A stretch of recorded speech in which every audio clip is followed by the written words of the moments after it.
بسم اللہ الرحمن الرحیم، الصلاۃ والسلام علیکہ یا سیدی یا رسول اللہ وعلی آلہ و صحابہ یا سیدی یا خاتم النبیین۔ محترم دوستو، مفتی سید مبشر رضا قادری منتظم اللہ ختم نبوت فورم آپ کی خدمت میں حاضر ہے۔ یہ انجینئر مرزا محمد علی جہلمی کا ایک یہ ریسرچ پیپر نام کا میرے سامنے کھلا ہوا ہے، اور اس کا نام رکھا ہے جی غیر اسلامی نظریات بمقابلہ صحیح اسلامی عقائد۔ تو یہ جو ریسرچ پیپر ہے یہ آپ کو مرزے کی ویب سائٹ کے اوپر بھی مل جائے گا، اور اس ریسرچ پیپر کا تذکرہ مرزا جہلمی اپنی بہت سی ویڈیوز کے اندر کر چکا ہے کہ میرا یہ غیر اسلامی نظریات بمقابلہ صحیح اسلامی عقائد والا جو ریسرچ پیپر ہے وہ پڑھیں۔ بڑی تحقیق میں نے کی ہے، بڑی ریسرچ کی ہے، اور حقیقی اور سچا اسلام میں نے پیش کیا ہے۔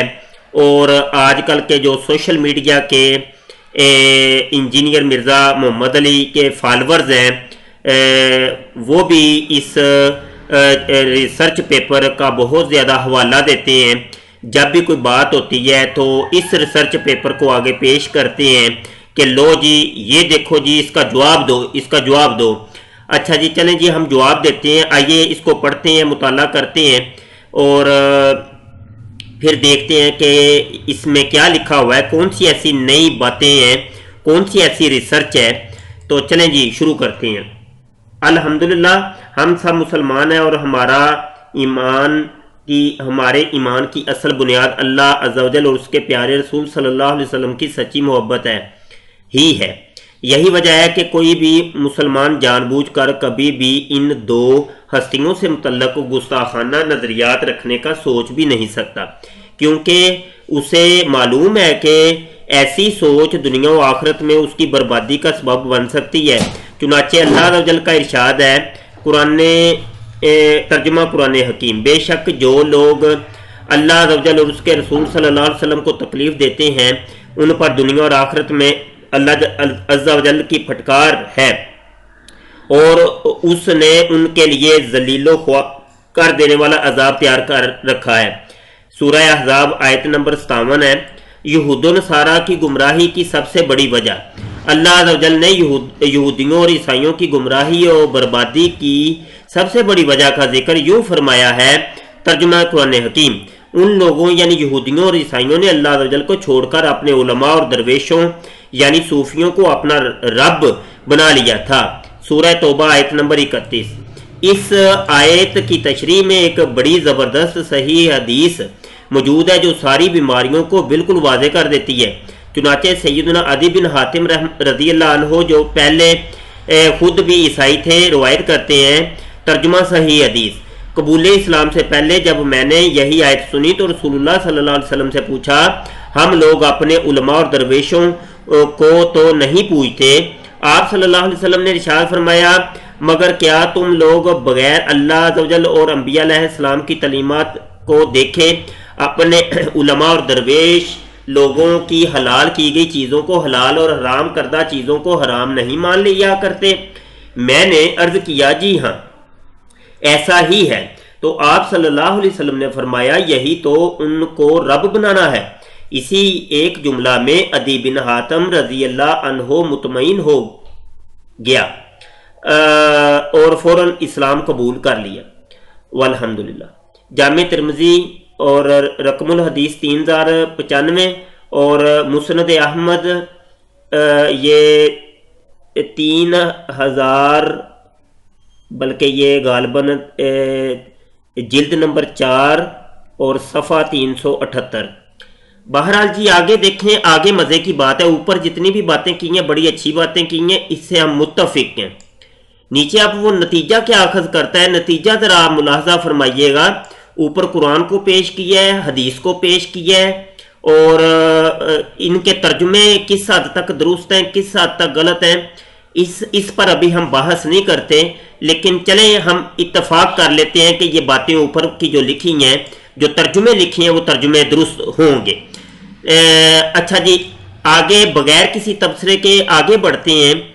آگے وہ لکھتا ہے کہ امت محمدیہ صلی اللہ علیہ وسلم پر شیطان کا خطرناک حملہ۔ ہمارا حقیقی دشمن شیطان ہمیں بھی یہود و نصارہ کی طرح اپنے علماء اور درویش لوگوں کے پیچھے اندھا بن کر چلاتے ہوئے گستاخ بنا کر ہمیشہ ہمیشہ کے لیے ناکام کروانا چاہتا ہے۔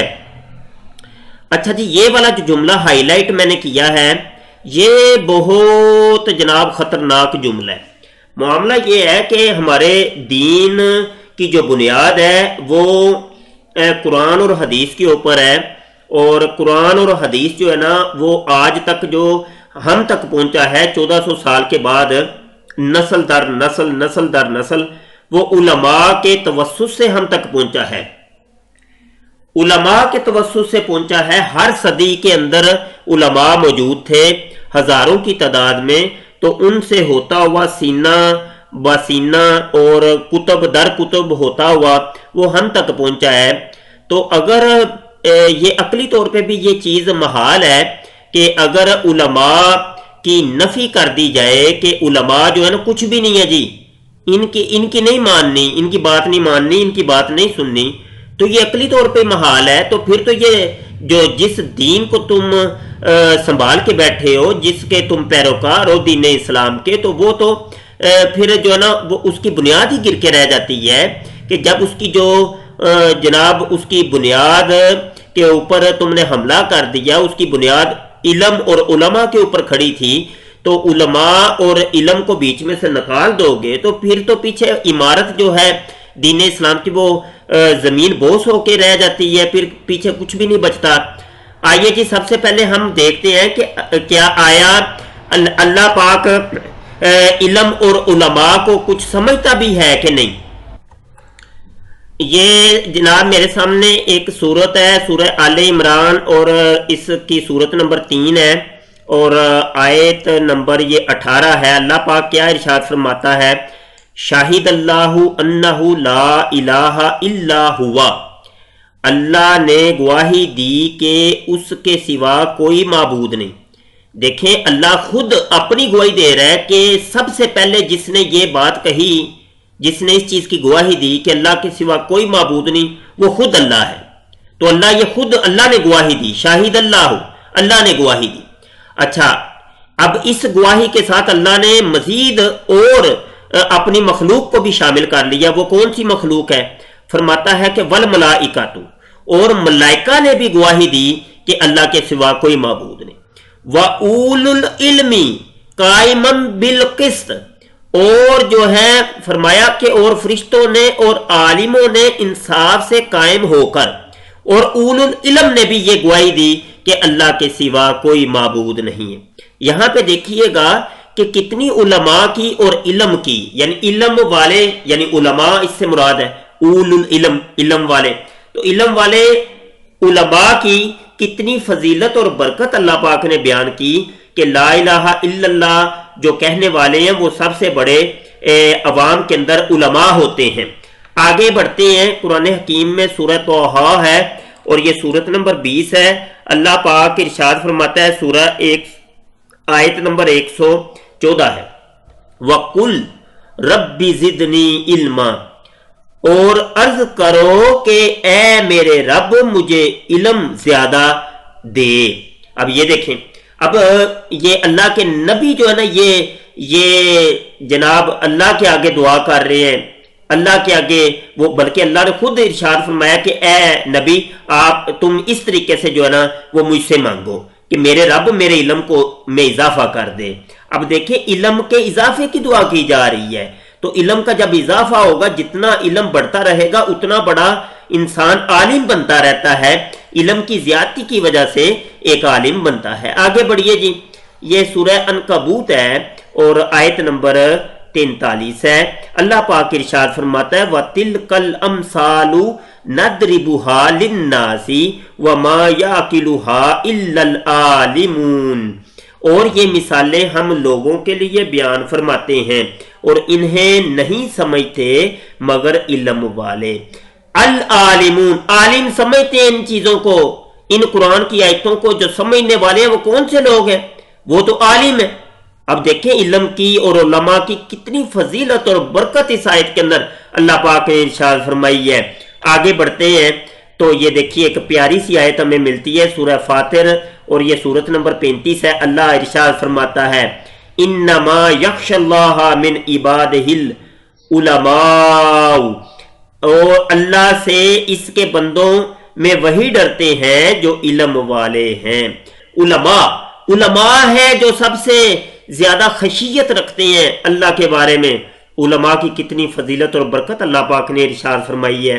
یہاں یہ تو قرآن حکیم سے میں نے علم اور علماء کے فضائل بیان کیے ہیں، اور یہاں پہ آپ کو ایک مزے کی بات بتانی ہے کہ یہ جو اوپر اس نے حدیث پیش کی تھی اور ترمذی کی یہ 3095 نمبر حدیث ہے.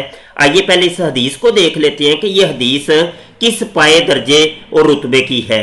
یہ لیں جی، یہ جامع ترمذی یہ اردو ترجمہ ہے، اور یہ وہی ترجمہ ہے جو کہ انجینئر مرزا محمد علی جہلمی نے اپنی ویب سائٹ کے اوپر بھی یہ ترجمہ رکھا ہے. جلد نمبر 2 ہے اور صفحہ نمبر 673 کے اوپر یہ حدیث ہے، اور یہ دیکھیں 3095 نمبر حدیث ہے، اور یہ آپ حدیث دیکھ رہے ہیں اور نیچے یہ لکھا ہوا ہے کہ یہ حدیث حسن ہے، غریب ہے. آگے بڑھتے ہیں، ذرا ایک اور آپ کو تماشا دکھاتے ہیں. یہ جناب نہ میں وابی نہ میں دیوبندی، میں ہوں علمی کتابی والوں کی ویب سائٹ کے اوپر سے ہی میں نے یہ ایک سنن ترمذی کی اسی حدیث کا ترجمہ اٹھایا ہے، بلکہ یہ ویب سائٹ بھی میں نے یہاں اوپن کر لی ہے، اور اس ویب سائٹ پر وہی آپ دیکھیں ترمذی، اور یہ رقم الحدیث 3095. ٹھیک ہے جی، تو یہ آپ دیکھ رہے ہیں کہ یہ انہوں نے اوپر عربی لکھی ہے، نیچے ترجمہ لکھا ہوا ہے. ٹھیک ہے جی، نیچے مزے کی بات آپ کو بتانی ہے. یہ دیکھیں تخریج انہوں نے بتائی ہے کہ اس کی تخریج کون کون سی ہے، کہاں پہ ہے. کہتا ہے کہ یہ سند میں غطیف ضعیف راوی ہے. ٹھیک ہے، وضاحت بھی یہ کر رہے ہیں. ٹھیک ہے جی، اور شیخ زبیر علی زئی کیا کہتا ہے جناب، کہتے ہیں کہ اسنادہ ضعیف، اس کی جو اسناد ہے اس روایت کی یہ ضعیف ہے. غطیف ضعیف، یہ جو شخص ہے یہ ضعیف ہے.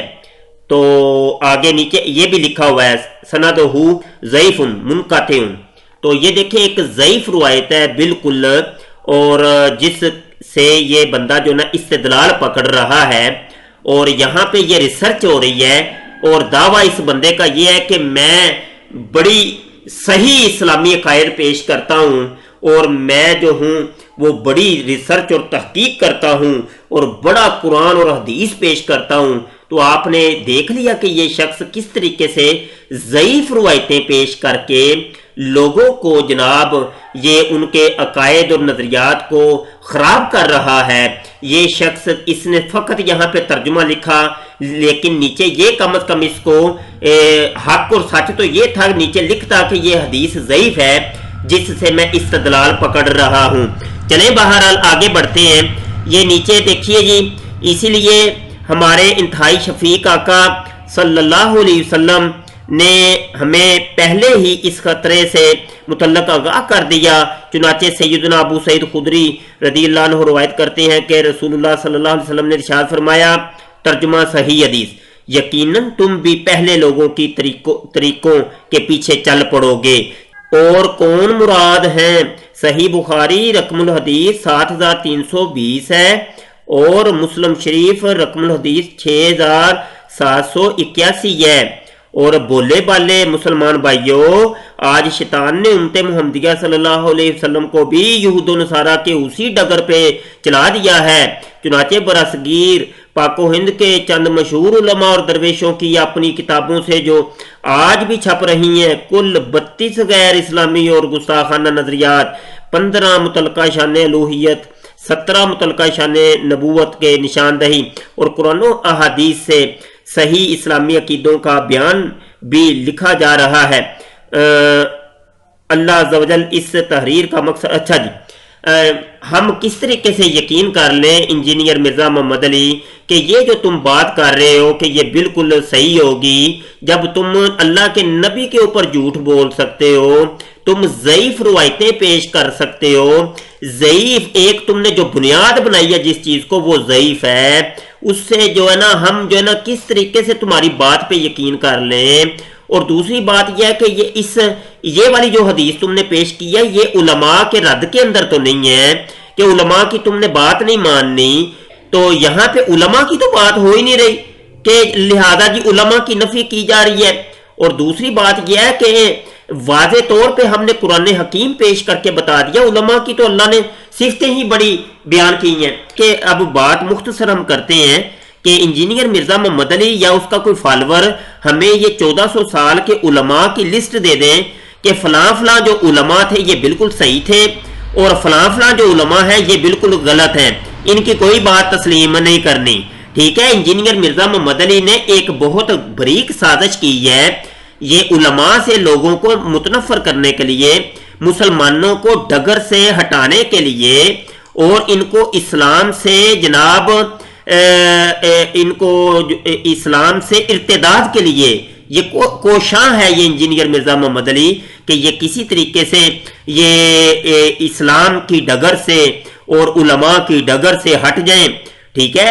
اور یہ وہاں سے جب ہٹیں گے تو یقینی سی بات ہے یہ صحیح طریقے سے قرآن اور حدیث کو سمجھ ہی نہیں پائیں گے۔ جب قرآن اور حدیث کو صحیح طریقے سے سمجھ نہیں پائیں گے تو آہستہ آہستہ یہ خود ہی اسلام سے دور ہو کے مرتد ہو جائیں گے اور ایتھیسٹ ہو جائیں گے، ملحد ہو جائیں گے۔